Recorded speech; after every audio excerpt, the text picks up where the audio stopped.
last game. Why not give him a first? And this goes to the fact that, one, it's Zika's best champion, and two, we've said Rogue Warriors don't like playing against LeBlanc.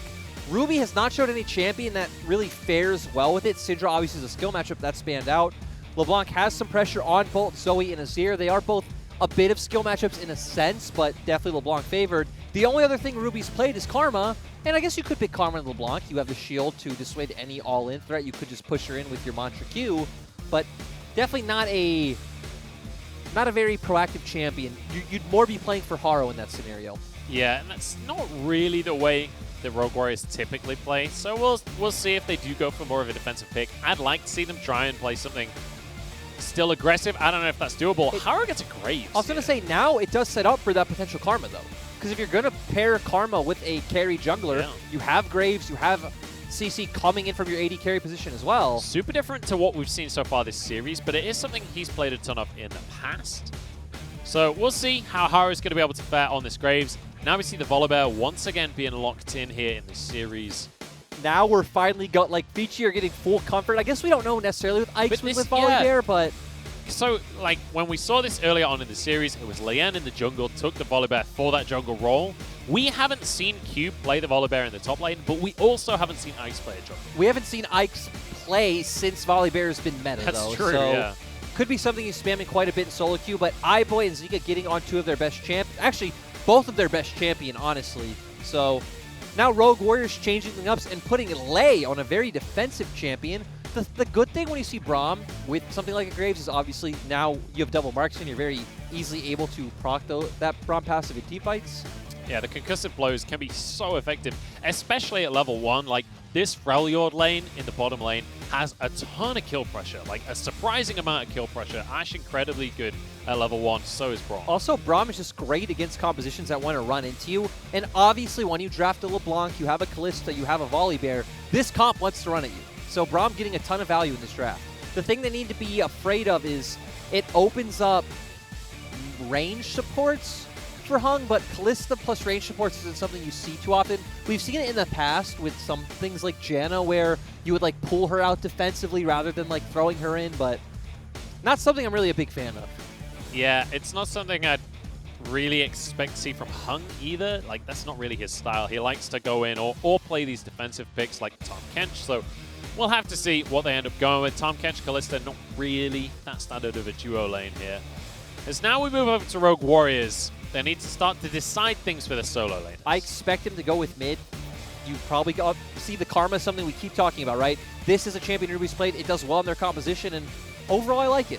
Lyric, you're a prophet. The Karma does come on through. It's kind of a neutral lane against that LeBlanc. Something similar to the Galio where you kind of want to just disengage as much as you can. Exactly, Munchables. Great analysis. I watch League of Legends, so I expected it. But for the side of Vici... You already said it. I was just repeating you. Oh, no. I liked your analysis, though. You said neutral lane. I didn't say neutral lane. Ah, that's true. I did use different words, so that's exciting. Renekton going to be locked in for the side of Cube. Bard is something that obviously can lane against Ashe and Braum. You range, so you can pretty much just leave the lane and go do whatever you want, but... Again, Kalista, Bard, not it's exactly a bit of a weird one. I was going to say, not one you really think of, right? Because Kalista is the type of champion who really wants to play for lane. Bard is kind of the opposite. He wants to go do things elsewhere. But hey, they're going to lock it in, so we'll see what Hung can do on this Bard. It's not something he's played this split, and obviously it has been, I guess, meta. It's not exactly a high priority, but for some teams it's been very, very contested. One thing it does offer is long-range engage, though, which Vici can definitely capitalize on. I'm actually so happy they picked the Mordekaiser here. It's such an obvious one that jumps out to you because the way we typically see Mordekaiser used in a lot of these drafts is it's picked against these types of compositions that also want to jump into. I love having a Mordekaiser on a team against LeBlanc because, okay, you try to jump on the AD carry, suddenly you're pulled into the death realm, right? It's very, very hard for you to do anything. And once again, I like Rogue Warriors draft, which might not be a good sign. Yeah, it's sometimes not worked out in the past, but they do have good damage coming out from Wuji and Haro with this Karma from Ruby. And ultimately, I feel like Karma can definitely fit Ruby's style. Like, he's not the kind of mid laner that wants to make these massive plays and carry the game on his shoulders himself. So I kind of like the idea of him on the Karma, being able to set up Wuji, being able to set up Haro as well. And let's bear in mind, Haro was the turning point for Rogue Warriors, where they started to look like they could get wins, so why not set him up to be the carry here as we go into Game 3? And I agree. Theoretically, it's amazing. I love it because the centers of this team are jungle support, and I'd say secondaries and Jungwoo. So Ruby's not someone you need or expect to be a highlight player, so you want to see him help enable the rest of the team. Sadly, the 2 times we saw him on the Karma, it didn't look so well, but especially with the draft they put together now, I do expect him to look quite good, and it's always great when Ruby doesn't have to play much of an interactive laning phase. Once again, we see this Volibear jungle coming through, though, from Vici Gaming. It's going to be Ike's this time instead of Lien, but still, that all-in potential is very strong from the lineup of Vici. And once again, we see huge mid-game power spikes on both sides of the board, and we'll see, because I'm expecting that these 2 teams are going to be going toe-to-toe once those dragons start spawning. Yeah, I definitely think so, and I feel like Vici are the ones who have more pressure to make something happen, but there isn't a very obvious lane you'd want to play through, right? Because we've already said Bard Kalista is kind of weird. Doesn't have a lot of great setup. They might be able to push out Ashe and Braum since, you know, Bard is a ranged champion, Braum is not, but doesn't feel like you'll ultimately be able to set up any plays with TP, or if you give up a wave mid and just accept, you know, losing out on some CS, you can potentially try and set up a dive with the Volibear as well as the LeBlanc, but it feels like you're going to have to give something somewhere to create the kind of play you'd want. Kind of trade that for the pressure, for the opportunity to go in. Speaking of going in, Rogue Warriors move in towards this jungle. They will spot the ward with the scan in the end here. And that is as one-sided as I think I've ever seen the Colonel be. Yeah, 60%. Colonel is all aboard the Vici draft, so definitely interested to see how this one's going to pan out. Uh-oh. We've got a level 1 brawl on our hands here. Lei steps forward, has the concussive blows, but not if he just gets blown up himself. Flashes to the back of the team. iBoy's happy to try and chase these ones down. Harrow has to flash. Haro and Lei both having to burn a flash, so now it's going to be really rough. And we've already said Volibear's a type of jungler who really wants to go and counter jungle the enemy, look for these early skirmishes. Now he's definitely going to be able to do so. Also took to press the attack, so obviously a much more aggressive rune choice than the Conqueror. Oh, we've got a few keystones there, not all of them. We'll get the rest of them later. But importantly, Lei bringing Spellbook to the table here. Ooh, yeah. Which is a bit of a weird one on the brawl. Yeah, it's something you have seen it a bit in the past, especially when you would see like teams opting to play more around like topside or something, and you'd be able to easily switch to TP and react to those cross-map plays. But I am pretty surprised we're not seeing the Guardian, especially feels like you'd get a lot of value in this sort of lane where, you know, Bard's going to be constantly trying to poke you out. Yeah, especially in this ranged matchup, the Guardian would help a lot with just trying to sustain through things. And you can see already, like, the sheer power that Bard Kalista has in this matchup at the early levels, just with the ranged advantage alone. Yeah, and now we're seeing mid lane. You do expect Ruby to just spam Qs and be able to constantly push this wave in, which is great because LeBlanc doesn't have the easiest time of farming under turret. You would have to start like using things like your Sigil of Malice and your Distortion, which then doesn't give you any pressure in your trades. So Rogue Warriors should have full pressure mid, and it's going to be about what can they do with it. With Lei and Haro burning their flash, though, I don't know how much they could realistically do. And let's just quickly mention the fact that we talked about how we want to see iBoy on something like the Kalista, where positioning is king. We've got the iBoy Kalista, so we should have a bit of a show here, as Ike's wants to make an early play happen. He wants to go for a dive, and Hung is happy to try and set him up for that. Stun won't land onto Lei, though. They got a TP, though. They're happy with that one. Yep, so forcing out one summoner spell overall is a win. Ooh. What is going on Zika right could come. So, yep, Haru's going to back off. The nice thing for the side of Rogue Warriors is Holder also still has TP, so if any more shenanigans happen bot side, Holder can still react where Q doesn't. Holder is reacting, and in the meantime, Hung moves into the mid lane. Ruby just going to find a route onto him, though, and get a ton of damage down. Nothing Ike's can do about this one. In the meantime, the crab is taken by Vici, and I think Harrow just respecting the fact that there was a ton of Vici players in that scenario. Vici dedicated their whole map to make sure that they could get that Rift Scuttler. And now they're going to look for a play on mid. So we're still seeing Bard do Bard things despite being paired with the Kalista. I guess right now no one on the side of Rogue Warriors is in the bot lane. Hang on, Ruby in trouble once again. The chains are going to land, though. In comes the Sky Splitter as well. And that's how you find first blood. Yeah, so I guess this is how Vici are going to opt to play out this comp, right? You're not going to necessarily play around this hard 2v2 bot side. Going to be a lot more about finding these advantages in the mid lane. And it makes sense because until the level 6 point, right, Zheng Wuji and Lei don't have an aggressive way to get on top of iBoy if he's alone. Harrow moving into the top lane. Obviously was spotted as he cleared the ward. So Cube should be relatively safe. Does have his flash available as well, so I think Harrow just respecting that he's not going to be able to get much done here in the top lane for now at least. Cube is going to start to build himself a pretty significant CS lead. He's 2 up already, and then you can see how many minions he has ahead of him here. Yep, just going to be able to clear out this wave, and you know, it makes sense because Holder lost a lot when he was hovering down for Rogue Warriors with the Scuttle play since Cube had just pushed in the wave. So nicely done here from Cube, and now gets himself a nice little trade as well up in the top lane. So, I mean, this Renekton in most matchups is going to do exceptionally well in the early game. Now he might have just baited Holder in here. I think stun might be on cooldown. No, goes on through. Sky Splitter forces the flash. And very nicely done by Vici. To be fair, not much of a bait because Holder needs to push out the wave or he baited it. Cube played it beautifully. Cube did play it well. Just feel like bait maybe is the wrong word. Arguably the best bait I've ever seen in the top lane.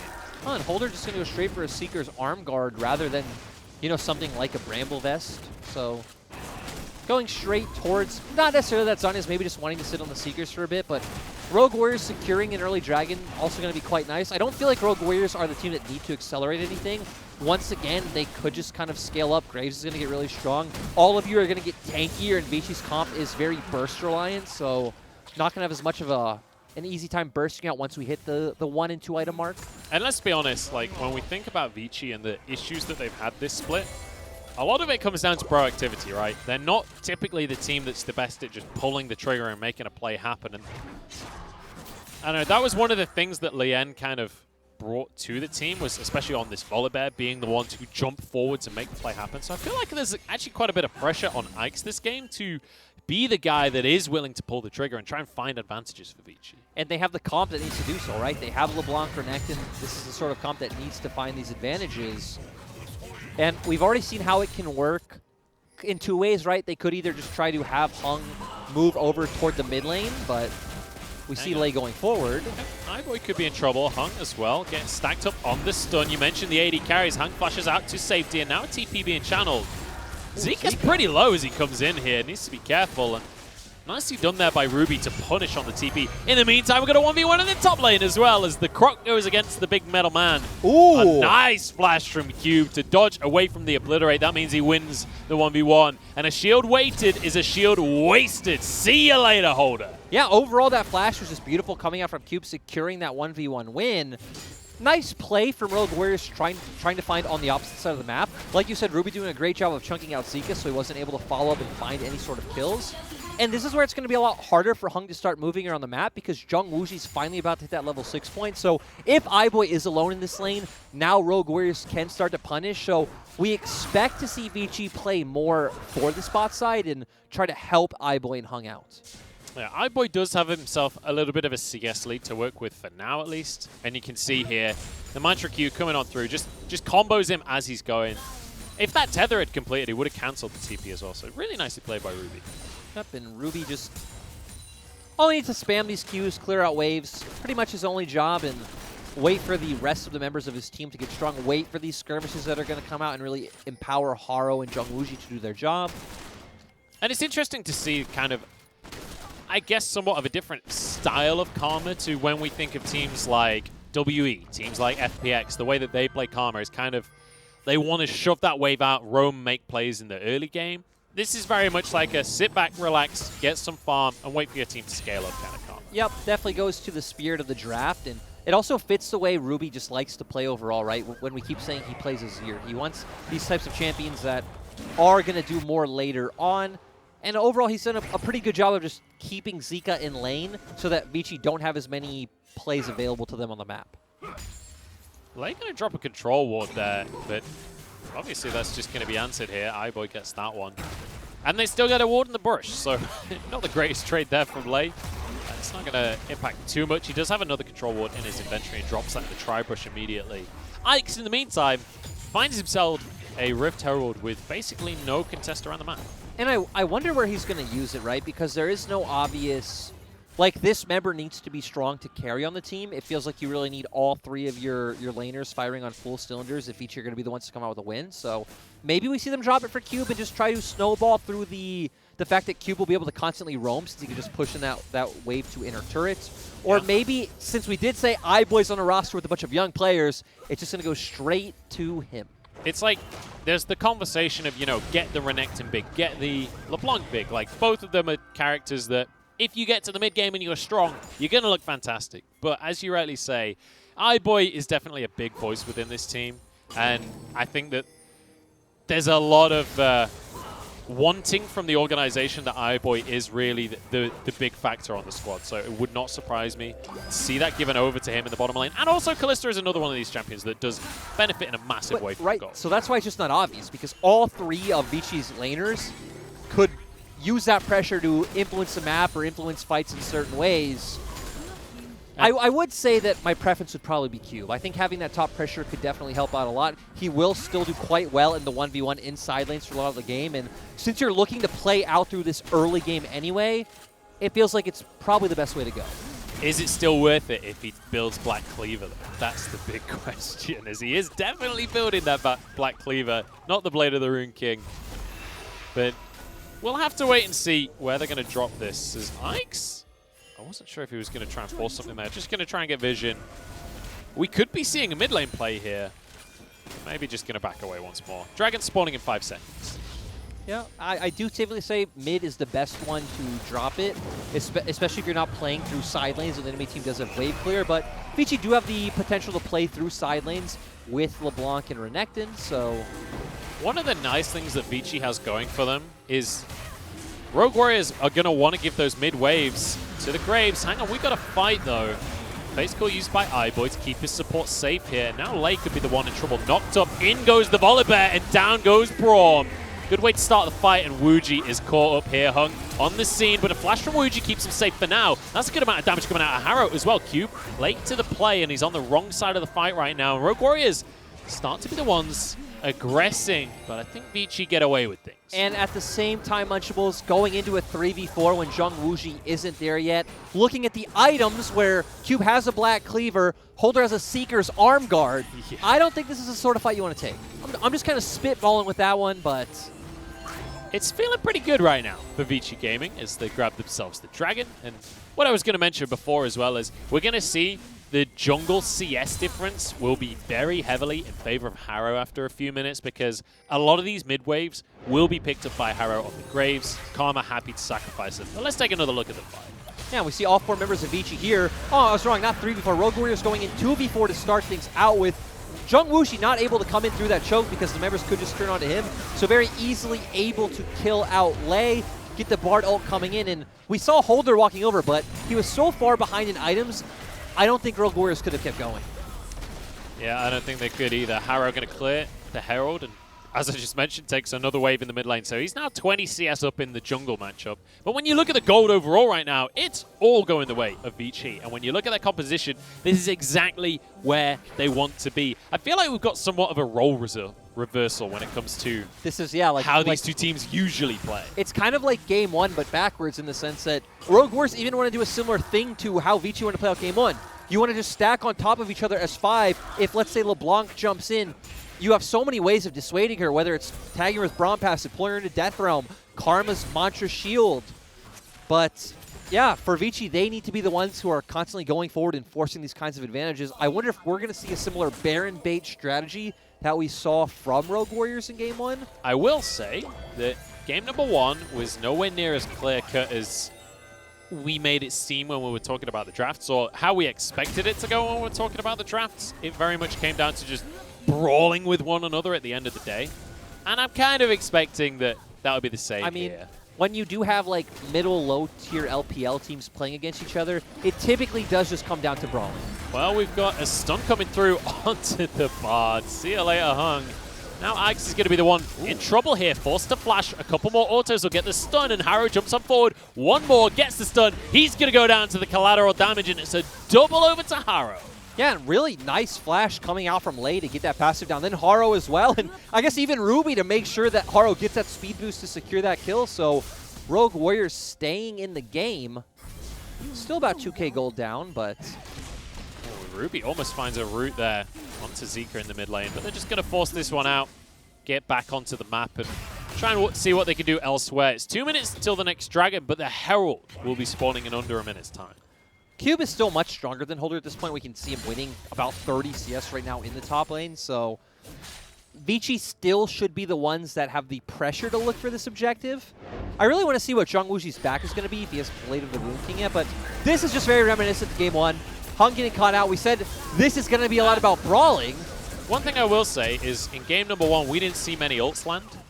Yes, So that's true. I'd say that Wuji definitely wins out comparatively to game 1. That's just good proactivity coming out from Rogue Warriors on the back of that play as well. And so we do have the Blade of the Rune King coming out for Zhang Wuji. I feel like this is the point where Rogue Warriors can start looking to contest. It doesn't need to be ultra late game. They do now have the tools to try to go toe-to-toe with Vici. Literally the entire gold lead that Vici has is in turbulence right now. That is exactly how far ahead they are. Cube barely gets away there with the slice of dice. Harrow's over the wall. We're going to have a full contest here, Lyric. Yeah, I want to see if Holder pulls Ike's into the Death Realm. They need to get in if they want to fight for this one. It's already gone down. There's a stun onto the jungler, though. Ike's couldn't quite get the eye of the Herald. They've been forced away from this one. Cube is there, but Ike's is winning out the fight in the end. iBoy just free-firing in the meantime. It's one apiece now as the stun comes through from Lei. Trying to get over to Harrow, who has to carry this one for Rogue Warriors, but he's forced away, and Ruby's getting low on this one. Hunk chasing things down. Cube there as well as Holder finds one, but it's traded evenly. 1 for 1 with the Bear and the Iron Man. And Lei walks away. Overall, 3 for 2 and securing the Herald for Vici, so they come out ahead. And the key play for me in that was Hung's ultimate, getting out 3 members from Rogue Warriors and pretty much securing the kill they get onto Zhang Wuji. And would you look at that, a Renekton in the LPL succeeding 3-0-0. We've seen this story many times before. And now you've got to expect Vici to start to put their foot down on the accelerator pedal with this lead. Yeah, and they're going to be able to do it, especially with that Rift Herald. And now they can even try to convert it into a Dragon. A lot of ultimates down on both sides. I feel like Rogue Warriors comp is definitely way more ult-reliant than Vici, so definitely Vici favored going into this one. And we got an Infernal Soul. Now we have a good soul. Now we have a real soul that both of these teams are going to need to fight for, because we talked about scaling. It all goes away with an Infernal Soul in play. Vici now move in. They're the ones to start this Drake off. And maybe we just see Rogue Warriors respect their strength right now. Like I said, we're missing a lot of key ultimates on Rogue Warriors. The Enchanted Crystal Arrow's still on up. Haro just got his. Holder and Lei still a bit off from there. So without all that lockdown coming out from their kits, it's going to be really hard to nail down such mobile members like iBoy and Zika. So I think it's the right choice to just give this Drake up and wait for the next one. Now it's going to be about anticipating where this Herald play is going to come from, and it looks like they're potentially going to give it to Cube this time. I'd love to see that as they're looking to make a play first, as Holder in a whole heap of trouble right now. Pulls Ike's into the Death Realm, though, and Ike's don't have much damage. He is a bit of a tanky bear, but ultimately gets taken down. The arrow goes wide. It means it's 1 for 1 now, but Ruby wants to make a counterplay. Looking for a route in the bottom lane. Lei is on the way. I don't think they can win that, even 2v1. If that arrow had hit, though, they probably wouldn't have... Oh, hang on. Wuji. Speaking of the arrows, Wuji's in trouble. Stunt goes through, but with Lei here, they think better of the situation. Still, overall, Hang the on. fact... No, okay, never Okay, mind. come on, Munchables. I was excited. iBoy was going. Get it together, man. But Sorry. ultimately, we also see why you don't go and gank / potentially dive the Mordekaiser. It never works out. Hey, look, we have another situation where a player's on the wrong side of the map, but he is LeBlanc. So Zika can just zip away from the plate, gets himself a tower. And everything looking pretty great for Vici right now. And after such a strong game 1 for Rogue Warriors, we're starting to see the cracks, and we're starting to see the reason that they don't have a series win on the board. Well, Munchables, but let's remember, this early game is Vici favored. It is where they need to find their advantage. Well, they're finding their advantage, Lyric. They're 3,000 gold up. They've got 2 dragons. Next one's spawning in 3.5 minutes. And we've seen that in this series, Baron has been very important. And now Vici going to drop a Herald on the bottom side of the map here. Yeah, and they should be able to secure it, so they're going to get more of an advantage onto Cube. We've already talked a lot about how Rogue Warriors composition works. For the side of Vici going forward, though, I feel like Hung is going to be the crucial member in these team fights, right? If you can get Zhong Wuji caught out like you have multiple times and get him down, he's going to be the consistent source of DPS for this team. So Hung's going to be really massive. Also, if Cube can keep pushing his advantage in a side lane, is going to be another route that Vici have. Ruby's going to find a route here onto Ike's, who could be in trouble, but gets to safety. And, I mean, you're talking about Hung here. I'm excited for Hung, because this is the first time we're seeing his Bard here in the LPL. We haven't seen it previously. And so far, he's looked fantastic. These Tempered Fates have been on Zhong Wuji every single time. He's not missed a single one. If he can keep this up the whole game, he's going to be looking like this is suddenly a new pick and a different style from his normal champion. Yeah, true. And we came out of draft saying, hey, this isn't something we see all too often as well. And so far executing well. That one team fight pretty much single-handedly won by him. And now we're probably going to get to see it again in the next 2 minutes what he can find. And Vici doing a great job of controlling the Rogue Warriors jungle as well. Speaking of Rogue Warriors, they're going to make their way down to this bottom side of the map right now. Cube desperately trying to deal with this wave. They pop the Dominus, but they decide they have to answer in the mid lane instead because Wuji's in trouble. Flashes away, though. And they don't need a tower, apparently. They're just going to force everyone away. But in they go with Zika, and he finds himself a double. Ooh, Holder now not in a place you want to be. He does have Death Realm, but he's going to be all right. It looks like Vici, they're not interested in more kills right now. There was a couple of pings over towards the Baron, but I think I'm surprised they don't just do it, Munchables. Like, they have a Callista, they have a 5v3. The other two members don't have teleport up. I guess Lei does have Unsealed Spellbook, so he potentially might be able to change. But definitely not as confident as Rogue Warriors was in Game 1. That's for sure. But there's not that many, like even the top teams in the world are maybe not as confident as Rogue Warriors. But that's not necessarily a compliment. Wuji, gets caught again. Not much we say. I mean, not even necessarily Wuji gets caught, right? It's that Rogue Warriors opt to make the play on bot. So now they have two choices. It's either, okay, the bot lane tries to defend mid-turret, or they just give. Clearly in the situation, they should have just given that turret up. But I feel like Rogue Warriors should have been looking for the play onto Cube regardless. And just consider for a second, the towers basically don't exist if you're Vici Gaming. They've got a Volibear that Omreckers the tower with his ult. They've got a Bard that removes the tower from the game entirely with his ult. Like, if you want to dive on the side of Vici, just go for it. Like, you do not have to fear these turrets at any point. Yeah, and we see Vici still being pretty cheeky, looking for plays in the brushes. Obviously, Dragon coming up in 20 seconds. Tempered Fate across the team here. Wuji caught by that one once again, and now we go into the fray here. Renekton trying to jump forward, but he was brought into the Death Realm. Holder can't do much in the 1v1, though. He has to flash away at the end of things. Interesting arrow from Wuji. I mean, ultimately, we see how Rogue Warriors comp is supposed to work, but they are 5k gold down. Inspire across the team, but it's shut down by Hung, who looks fantastic on this Bard. And we kind of end up in a neutral state here. iBoy pulled in by Holder, but he's happy to go for this one. Damage onto Wuji as well. Sky Splitter slows onto Holder. Flash away from late to keep himself safe. And both teams back away. This is on a knife's edge, look. Well, this is what we talked about with Rogue Warriors, right? They should be able to get through the engage of Vici. Oh, God. And if the gold was closer, if Rogue Warriors had the items, had the potential dragons, they'd probably be able to secure those kills, but the 6k gold lead, I guess 5k gold lead, really massive for Vici right now. It is a big one. 5,000. Make it a little bit more, because Zika just found himself solo killed. This is going to be the Infernal Drake going over, and you know what? The Colonel was one-sided a second ago. Now, on Soul Point, I think it'd be even more one-sided. Look, if there's a lesson we learned from this series, it's that just drafting champions like LeBlanc and Renekton is the answer. I'm sure Twitch chat would agree, and because it's now going to win 2 games. That's true. And, you know, results-based analysis is the only to go. Analysis. Let's go. We only look at win rates. That's all that matters here in the LPL. You see the Lee Sin win rate? It's like close to 70%. So shows you Lee Sin's the best champion in the world. There is no situation in which he's a bad champion. Isn't that right, LCK fans? Huh? Hey, and they're watching today, actually. So. Oh, yeah, there's no LCK. Hey, guys, welcome to the chat. I hope you're enjoying your civil war that's currently going on, I'm sure, in Twitch chat about which region is the best. For some reason, CBLOL seems to be winning that civil war in our Twitch chat. I don't quite know why.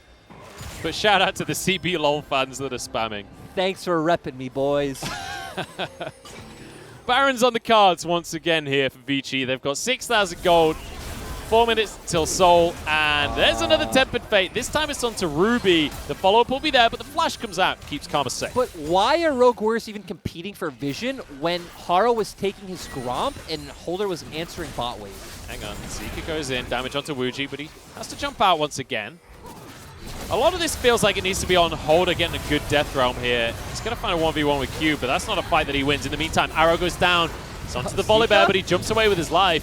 Zeke is just messing around at the back of the fight. Cube jumps away, but he's taken down now. Maybe Rogue Warriors have found something. Double kill for Holder, and they've got a slow onto iBoy. Rogue Warriors found themselves a fight. And ultimately, Munchables, you almost said draft doesn't matter with teams of this caliber, but at the end of the day, Munch, it does matter. Rogue Warriors coming out ahead, and Zika not able to find a good path into that fight, just constantly left with his hands in the air like, what do I do? I mean, on one side, sure, but at the same time, I don't think that was just a matter of draft right there. That was down to execution. Zika being forced out of the play once again as Ruby trying to find a route onto Ike's. Just keeping them away because the Baron is going the way of Rogue Warriors. And these are the types of throws you tune into the LPL to see. Rogue Warriors now back in the game, potentially gonna pick up their first series victory, but gold is still in Vici's favor. So, you know, I'm not gonna go one way or the other. I'm gonna sit on the fence. I don't know what's happening, but here, I thought this was really dicey of Holder to pull Cube into the death row. Yeah. I didn't think he could be able to win this 1v1. Clearly does come ahead. The fact that Ike's has to ult out of the fight is pretty massive. We see Zika not able to go in. At the end of the day, Cube going down to all the damage from Rogue Warriors as a unit. And really massive that iBoy not able to find an avenue to really safely deal damage. And Zika not able to get into the fight at all. We talk about 2-item spikes a lot here in the LPL, but Ruby on this Karma, now he's got an Ardent Sensor, and the Athene's like, he looks insane. The shielding in that fight across the whole team was nuts. But that's how we expected these fights to play out, right? You just have Ruby throw a shield onto everyone. Lei sits on top of his AD carry. You have Holder there with this massive shield coming out as well, and it shouldn't be safe for anyone of Vici to jump in. Who needs Mountain Soul when you've got a Karma? That's what Rogue Warriors is saying. And it's Infernal Soul, Munchables, but true anyway. Well, I just meant that it gives you a shield. Infernal Soul doesn't give you a shield. Are you sure? I'm pretty sure on that one. Have you played League of Legends? Once or twice. But I try to leave that to the pros if I can. That's a complete lie. I've played thousands of games. We do have ARAMs coming out once again. Very reminiscent to Game 1. Ults up on both sides. I will highlight that Zhang Wuji has flashed where iBoy doesn't, so that could be a massive decider into this fight. And let's just, for anyone that's only just tuned in here, for anyone that missed the start of this series, Rogue Warriors have not won a series yet this split. They are 0-7 right now. They are the Schalke of the LPL. And they are on the cusp with a lead of finding themselves their first win here against Vici. That's a great Tempered Fate onto Ruby, though, and the follow-up can come through, but the shielding is there, and Ike's forced away. There's just no way in here for Vici. Exactly, and I feel like great Ike's. Mikhails comes through, though, from Hung, keeps his carries safe here, keeps his jungler safe, and the siege continues. There's a lot of AD carries on the side of Rogue Warriors. They've got 2 in the jungle, but Zika with the pick. Goodbye, Wuji. Now onto the rest of the squad. The shields aren't going to do too much when you're outnumbered. And already 1 kill late, trying to get away with his life. Holder bringing 1 into the death row. I'm sure he might find a kill onto Cube. No, doesn't even get that. Has to go for it with the flash in the end. And Ike's chases the rest of the team away. It's a nice, easy win for Vici. And we talked before how Zika was the one single-handedly keeping Vici in that last game. Does it once again. And look at the timing. Infernal Soul appears on the map right as Vici find the miracle fight. Zika deserves all of the praise in the world right now. And we kept seeing how the comps were working out, right? They weren't able to jump on top of Rogue Warriors. You kept highlighting the shields coming out from Ruby. But Zika finding one way in, goes for that distortion, does mimic onto Zhang Wuji. We can see here how it goes down. It just comes in. Ooh, just also the electrocute proc coming in at the last second. Good Q coming out from not Lei, Hung as well, I'm sorry. And then Holder pulling Cube into the death throw. Once again, kind of surprised that's his target of choice. He does have to flash to secure the kill like you talked about. But ultimately, Vici come out with the teamfight win, and now they have Infernal Soul. So blowing up Zhang Wuji, not going to be as hard as it was before. Definitely not. Zika just went from a really terrifying LeBlanc to literally one-shot anyone in the enemy team territory. He's 6-1-3. He's got an Infernal Soul. He's almost at 3 items as well with a needlessly large rod, so that could easily be a death cap on top of everything else. Like, if you did not think Zika was the backbone of Vici Gaming already, you better believe it now. And definitely going to be the backbone when he gets his best champion, which we've highlighted many times. It's his most played in LPL this split by far. It's also like the kryptonite of Rogue Warriors. They really hate this champion. They do ban it out quite a bit. And Lyric, barring throws, which we have already seen multiple of in this series alone, right now it's feeling really good for Vici. It's feeling like they might just be able to finish things out. We could still have the winless Warriors on the scoreboard. We could see Rogue Warriors go 0-8. And it breaks my heart because this has maybe been one of the best series they've had this split, which granted isn't saying that much. I actually feel like a lot of their series, well, not a lot, they only have 2 game wins in other series, but still, they've had a lot of games where they're winning and they throw. That's quite a Rogue Warriors like way of losing games. It feels like when I watch this team, there are always moments where I'm like, this is what we've been waiting for. This is the moment where they suddenly look amazing. But it's just like they can't quite figure out how to make that happen regularly. It feels like every single series, there's a couple of moments that make them look amazing. And there's been a lot of moments that make Zika look amazing this series as well. And the hard thing for Rogue Warriors is it's not, oh my god. Like, go on, Zika. Let's see it, man. Like, their comp can't change the way it plays. They still just need to kind of group up as 5, wait for Vici to jump into them, and then hope they can, you know, chain them down and out-damage. Hope they can survive a single distortion from Zika. Exactly. So now it's just going to be about, you know, is the Infernal Soul, which it looks like it is, you also have triple Infernal, enough to just burst out Rogue Warriors past all that shielding and sustain. Let's just catch up to where we're at on the map as well right now, because Cube, in the meantime, split pushing in the bottom side. The needlessly large rod we talked about for Zika has been finished into a death cap. We've got 3 items on iBoy. We've got 3 items on Cube. Like, if there is a moment in the game where Vici is strongest, it is right now. And Rogue Warriors are actually going for a big Hail Mary play. They know they can't match in side lanes, so they're just giving bot up to Cube, but they're not looking for They're not engage. making a play. The arrow goes wide. Zika's on LeBlanc. He should be able to get away with this one. The root doesn't finish him off. There's a distortion. Zika trying to get away. In the meantime, he's going to have to zip back. Flashes out away from the Tempered Fate. He's in trouble, but he's just buying time. The inhib is about to go down in the bottom side. He's even going to find himself a minion wave if he wants. Now using the clone to try and just distract and run away. No way can he execute. No way can he find himself on these towers. In the meantime, Ike's trying to get onto Wuji. This is not a 2v1 that you win, but he gets away with his life. He doesn't care. And Zika escaped somehow. I mean, this was a pretty confusing past 40 seconds. Hung died as well, by the way. Ike's is now being chased away, but hey, you know what? The bounty survives. Zika didn't go down. And you got an inhibitor. You got 2 turrets as well. And Rover's got a... Okay, well, all right. Now we're doing Baron. This is why I love Rogue Warriors. Now they're onto the Baron. This is the chance for them to turn this game around. This is the chance to get themselves an advantage. Ike's wants to go in. The smoke screen going to make it hard for him as Zika tries to find a way through onto everyone. Lei can protect the team, and the Baron is taken. iBoy slowed.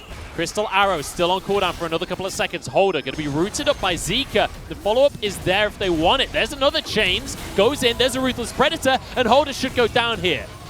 Brings Cube into the death realm, but realistically can't win that one out anymore. Ruby dodges the Tempered Fate. Nicely done here. They get the Baron, but maybe Vici could just end the game. I'm not quite sure why Holder didn't just flash out of the chain. He had it up, could have probably gotten away just fine. But hey, the fact that Rogue Warriors got a Baron, it's probably a lot better than, you know, any other possible way of this game continuing.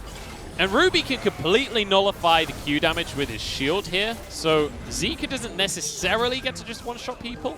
I mean, realistically, this is still possible. This is still Vici's game to lose, like, easily. Like, by far, Vici should win this game. They have 3 Infernals, they have Infernal Soul.